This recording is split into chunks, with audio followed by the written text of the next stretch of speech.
नमस्कार दर्शकों, स्वागत है आपका विनायक क्रिएशन में। सावन का महीना चल रहा है और मैंने एक शिवलिंग की पेंटिंग भी बनाई है। तो इस पे एक छोटी सी और अद्भुत कहानी इस प्रकार है। एक छोटे से गांव के पास घने जंगल के बीच बहुत प्राचीन शिव मंदिर था। मंदिर बहुत छोटा था, लेकिन वहां स्थापित शिवलिंग को गांव के लोग अत्यंत पवित्र मानते थे।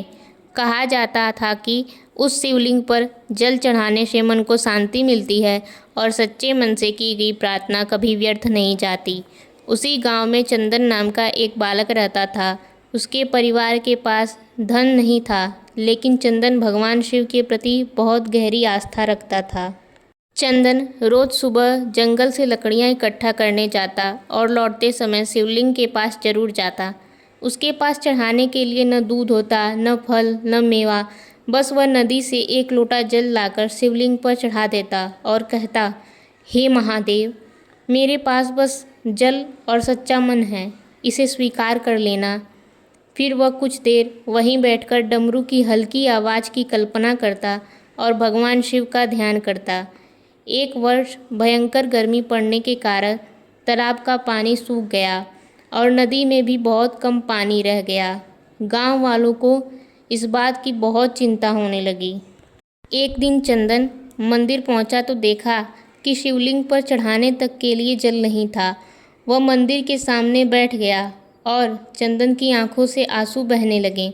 चंदन बोला, हे प्रभु, आज मैं आपको जल भी नहीं चढ़ा सकता, लेकिन आज तक आपने कभी अपने भक्तों को अकेला नहीं छोड़ा है। इतना कहकर चंदन ने खाली घड़ा रखकर वहीं प्रार्थना करना शुरू कर दिया। अचानक ठंडी हवा चलने लगी। मंदिर की घंटी अपने आप बजने लगी। चंदन ने जब अपनी आंखें खोली तो देखा कि शिवलिंग पर रखे पात्र से पानी की कुछ बूंद बह रही है और धीरे धीरे वह बूंदें पतली जलधारा में बदल गईं। माधव बहुत हैरान हो गया। माधव जान गया कि महादेव ने उसकी प्रार्थना सुन ली है। वह पानी को घड़े में भरा और गांव ले गया और लोगों को मंदिर की बात बताई। पहले तो गांव वालों को विश्वास नहीं हुआ, लेकिन जब गांव वाले मंदिर पहुंचे तो सभी ने अपनी आंखों से देखा कि जलधारा बह रही है। सभी लोग भावुक हो गए। गांव के एक बुजुर्ग ने कहा, यह हमें याद दिलाने के लिए हुआ है कि भगवान को किसी बड़े चढ़ावे की ज़रूरत नहीं होती।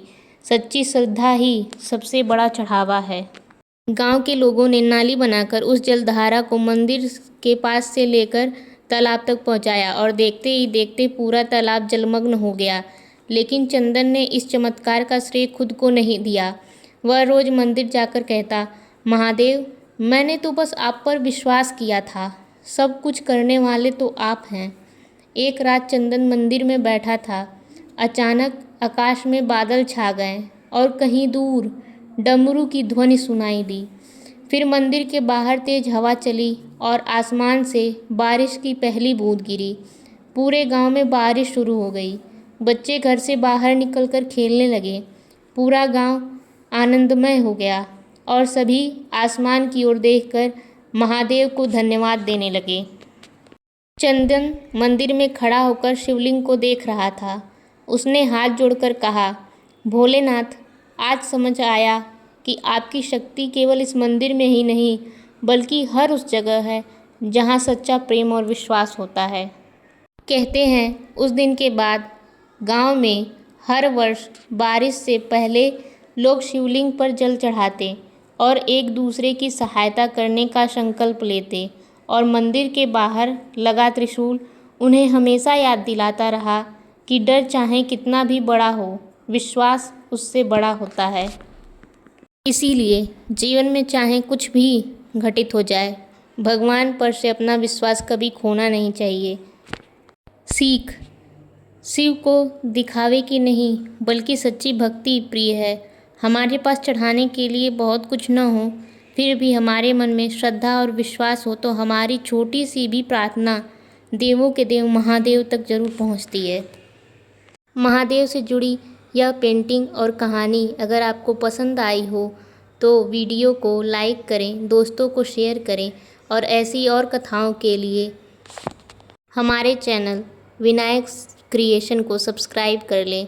मिलते हैं आपसे अगली वीडियो में पेंटिंग के साथ। हर हर महादेव।